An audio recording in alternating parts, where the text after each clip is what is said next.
Vamos a escuchar las palabras de la compañera Márgara Millán.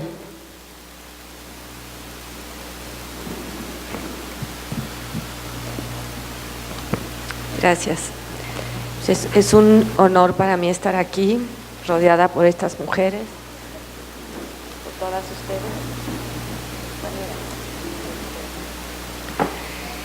ustedes. Yo preparé mi intervención pues leyendo la invitación primero, que nos pedía evaluar, pero después pasó muy rápido también el evento de las mujeres que luchan, entonces eso se coló también en lo que pienso que es necesario evaluar. Y como la cosa era coloquial, pues preparé unas notas que voy a ir leyendo, quizá no muy desordenadamente. Primero creo que la llamada era establecer el diagnóstico de dónde estamos paradas, la idea del muro que se está cayendo, ¿recuerdan ustedes? ¿Cuántos de ustedes que están aquí fueron auxiliares o son de redes de apoyo al CID?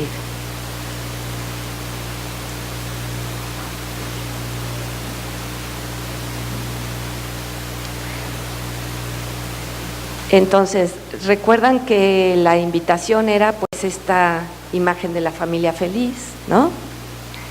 Que obviamente es pues quién se va a hacer cargo de esa imagen, el proceso electoral, todo lo que viene y que nos impide, yo me fijé que decía muy claramente, nos impide pensar, ¿no? Y que es un ejercicio que hay que seguir haciendo aún en tiempos electorales, o sobre todo en tiempos electorales. Entonces, sobre el diagnóstico, creo que el zapatismo y los semilleros nos han dado ya muchos referentes, y esa imagen del muro que se cae a pedazos y la niña parada en ruinas y en cadáveres, pues lo dice todo, ¿no? Es la guerra que vivimos, es la guerra que vivimos de manera desigual y combinada, todos los que estamos aquí y los que no estamos. Sin embargo, es importante sostenerse del diagnóstico, porque el diagnóstico nos convoca a actuar. La palabra de la niña era esta intencionalidad crítica de decir, desde otro lugar nos están matando, ¿sí? Y eso era algo que no iba a estar y no está, y no va a estar en todo lo que viene, que son los discursos de las plataformas políticas. Esto es lo que yo pienso que era importante también en el ejercicio que hicimos, no sin contradicciones internas en relación a lo que fue todo el despliegue y la gesta de tener una vocera en la figura de la candidatura independiente. Y acá yo quiero sugerir alguna evaluación en el sentido siguiente. ¿Hoy somos más de los que éramos? Si sí somos más de los que éramos, ¿quiénes somos? ¿Quiénes somos hoy? Yo creo que hoy sí somos más de los que éramos, porque creo que los compañeros, como decía, lo dijo él, el macho, los compañeros de este lado que no participaron siguen siendo compañeros y siguen estando en la lucha y siguen participando, y simplemente dijeron no creemos en la gesta electoral, ¿no? Muchos de los compañeros que sí pensamos, no creyendo en la gesta electoral, sino en la aventura que era tener una vocera y un consejo indígena de gobierno, nos encontramos, yo creo que esto es real, nos encontramos en contextos donde habíamos estado ahí pero no habíamos coincidido. Por ejemplo, yo empecé a participar en la red morelense de apoyo al SIG y ahí encontré cada vez a más colegas, hombres y mujeres. Muchos de ellos, quiero señalar, no sabían gran cosa del zapatismo, jovencitos, jovencitas, que a partir de ahí empezaron a descubrir, y eso nos tiene que regresar a nosotros y a nosotras como algo que hay que hacer, estar hablando afuera de aquí, de todo lo que aquí sucede, de la revolución que aquí se hace. Entonces, los que sí adherimos a la gesta, a la aventura de interceptar los planteamientos del INE, de saber cómo era de difícil, de hacer posible que tuviéramos celulares, pero sobre todo, creo yo, de estar en la calle, de salir a la plaza pública, de hablar con la gente, de atreverse a explicar el por qué la propuesta se sostenía. Y muchas de las críticas eran, por ejemplo, ¿para qué estar si no quieren ganar? Y esa era una explicación complicada. Queremos estar ahí porque queremos tener una voz, porque queremos visibilizar. No nos interesa ganar, pero además, por supuesto que pensamos que no vamos a ganar. Pero ¿y qué tal si ganaran? Esa es una pregunta interesante, ¿no? ¿Qué pasa si ganaran? Creo que una vez también se lo preguntaron a Marichuy, y Marichuy dijo, bueno, pues quién sabe qué va a pasar, ¿no? Pero lo interesante ahí era decir, si ganamos, no es que gane una candidata independiente, si ganamos es que gana el Consejo Indígena de Gobierno, que tiene una vocera. Entonces, lo que seguía de ahí, y es algo que yo quiero plantear aquí, no solo como evaluación, sino como tema que hay que seguir pensando, ¿cómo nos imaginamos nosotros el poder en ese otro mundo posible? ¿Cómo nos imaginamos la forma que va a ir adquiriendo y que tal vez ya tiene en los caracoles, en los lugares donde las comunidades han generado institucionalidades que son distintas porque son consejos, porque son rotativos, porque son paritarios? Y eso de que son paritarios marca también algo, de lo cual voy a hablar después.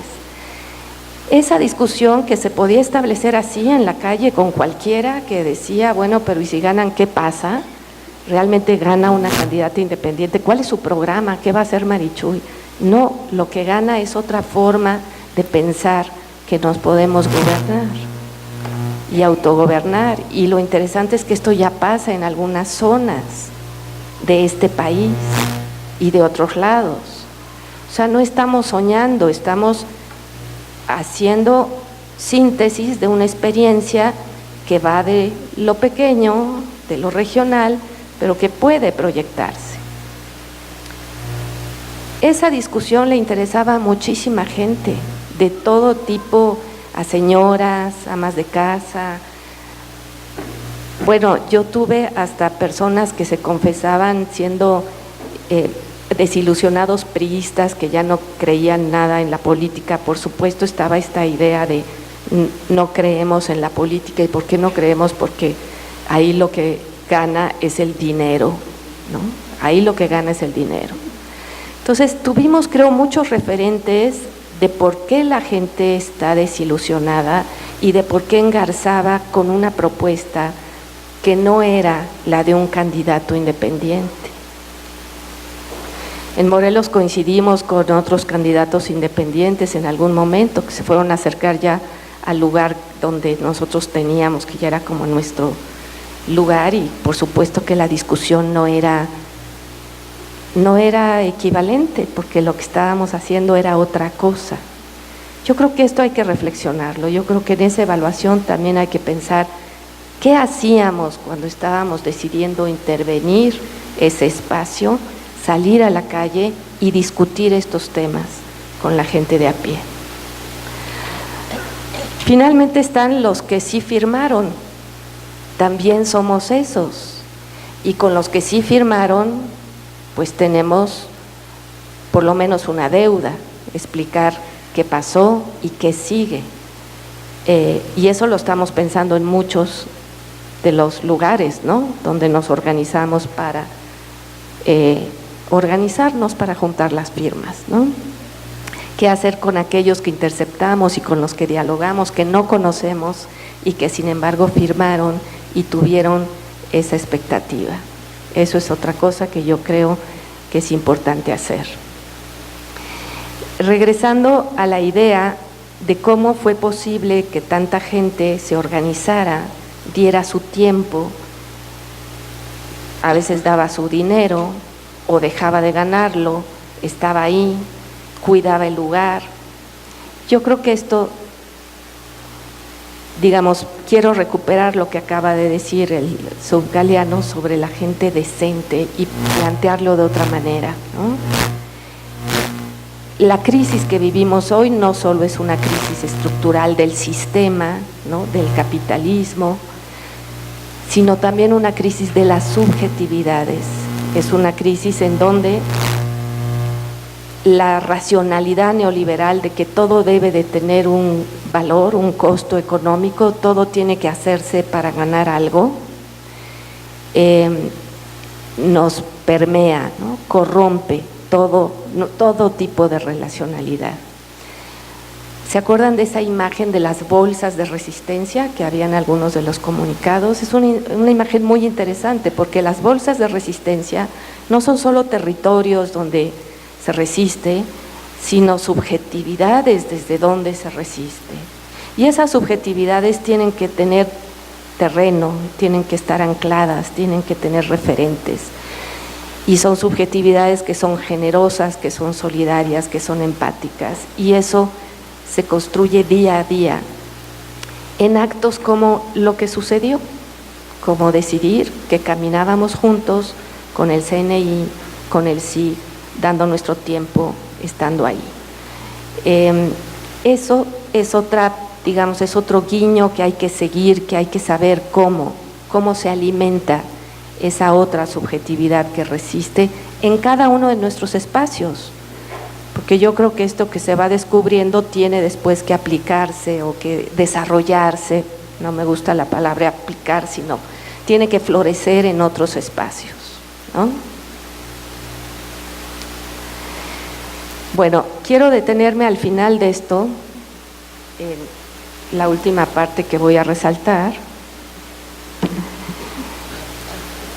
pues en algo que yo considero que ha sido como la agenda secreta del zapatismo desde antes de que lo conociéramos.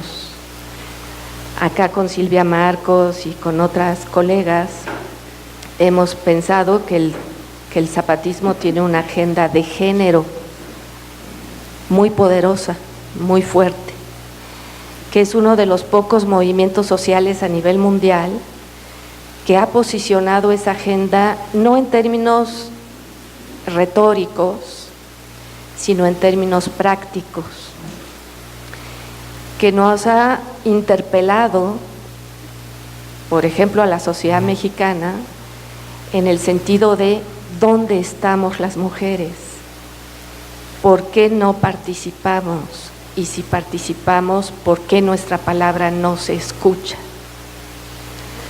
Creo que el zapatismo ha hecho esto de manera consciente y reiterada, desde la Ley Revolucionaria de Mujeres, pasando por supuesto por las comandantas, por la voz de ellas, pero también con Esther en el Congreso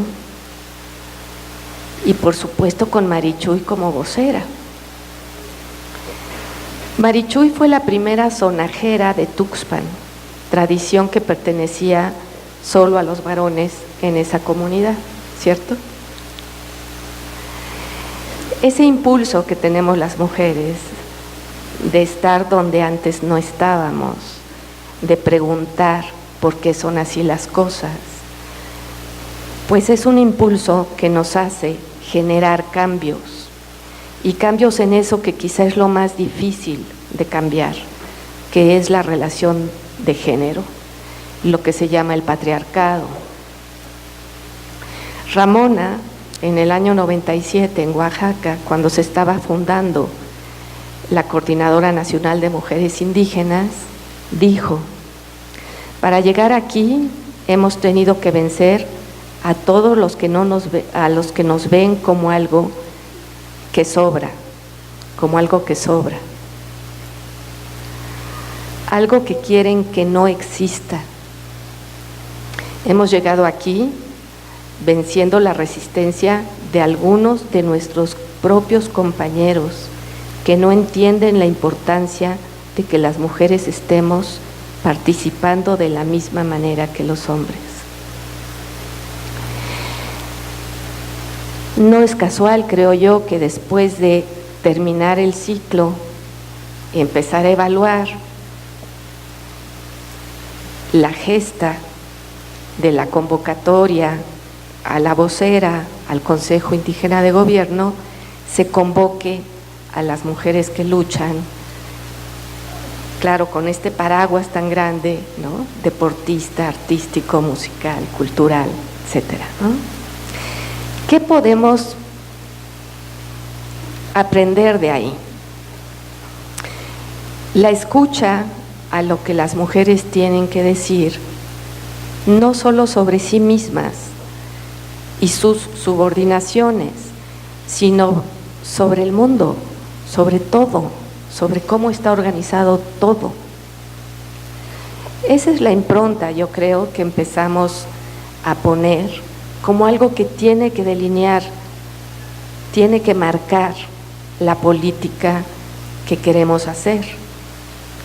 Al mismo tiempo, las mujeres hemos sabido no solo ser tolerantes, sino iniciar un proceso de diálogo que implica descolonización y hablar la lengua de la otra, relativizar nuestras propias creencias culturales.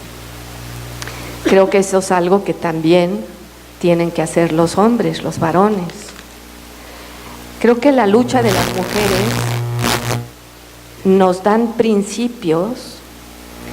Por ejemplo, la idea de la palabra revuelta, esto lo saco del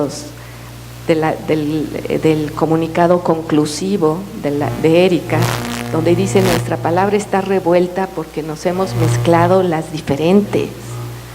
Pues también tenemos que mezclar más las diferencias entre varones, mujeres y los que son disidentes o las que tienen lo que se llama la disidencia sexual. Tenemos que aprender a mezclar esas voces. No podemos volver a segregar las mujeres en esta mesa de mujeres y después los señores y después algunas otras mujeres. No puede, no debe seguir siendo así. Pero además la voz de ellos y las de ellas tienen que empezar a hablarse de otras maneras. La palabra revuelta tiene que fructificar, tiene que florecer, así como el poder tiene que diseminarse. Creo que es otro ejercicio que una y otra vez nos plantean los zapatistas. Creo que ya me van a hacer una señal. Así pienso que el zapatismo nos ha convocado no solo, fíjense ustedes, a pensar que la crítica y que el pensamiento crítico es otra cosa y tiene que abrirse a otros mundos, ¿no? El mundo indígena es otro mundo, pero no es otro mundo en sí mismo, es un mundo que nos interpela y que nos hace cambiar. Pero eso mismo tiene que estar pasando entre hombres y mujeres, entre jóvenes y viejos. Esa idea de mezclarse y de encontrar una palabra revuelta creo que es muy, muy importante. Y salir de aquí, salir a las calles, salir a la plaza. Yo discutía con una amiga, ¿por qué no lo hicieron de otra manera? ¿Por qué no difundieron un poco lo que decía también ahora el SUB, ¿no? Y yo pensaba en dos cosas. Uno es, en el calendario electoral para los que votan y sobre todo para los que no votan, sigue siendo un momento en donde la gran decisión se va a ejercer, ¿no? La democracia que nos dejan es esa idea de elegir. Sabemos muy bien que nuestros deseos no caben ni cabrán jamás en sus urnas, en cualquier tipo de urnas, por cierto, ¿no?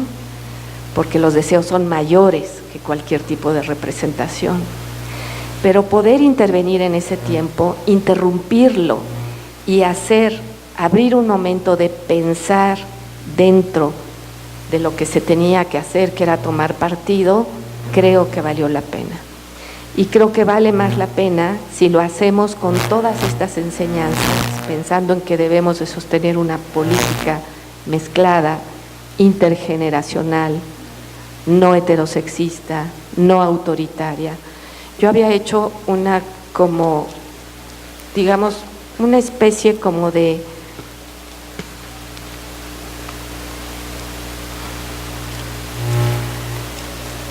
pues no es una lista, pero es algo que ¿cómo pensar hoy la transformación?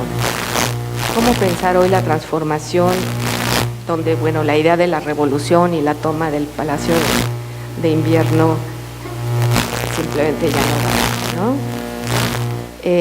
Y yo hacía una lista que ahorita no encuentro, pero que en resumen era algo así como va lento, aquí la tengo, miren. Es un caminar lento, va de lo pequeño a lo mayor, se va apropiando del territorio, tiene reglas desde el trato hasta lo que se produce, lo que se consume, se burla del dinero, reencuentra el juego, el espacio de la fiesta, se niega a la victimización, distribuye y disemina el poder y es siempre atento al poder de las estructuras de género. Podemos pensar que el tiempo tan grave de la crisis y de la guerra es un tiempo que también radicaliza el pensamiento crítico y que solo la crisis tan profunda que estamos viviendo nos permite ver el alcance de la transformación que necesitamos. Hay una cierta disposición al cambio radical entonces. Es eso lo que se ha ido trabajando aquí desde el 94, pero creo que hoy es un momento propicio para pensar cómo vamos a sostener esto, por supuesto después del 1 de julio. No para el 1 de julio, después. ¿Qué es lo que sigue? ¿Cómo es esa organización? Y esa organización para ser tiene que estar marcada por estas enseñanzas de la lengua de las mujeres. Muchas gracias.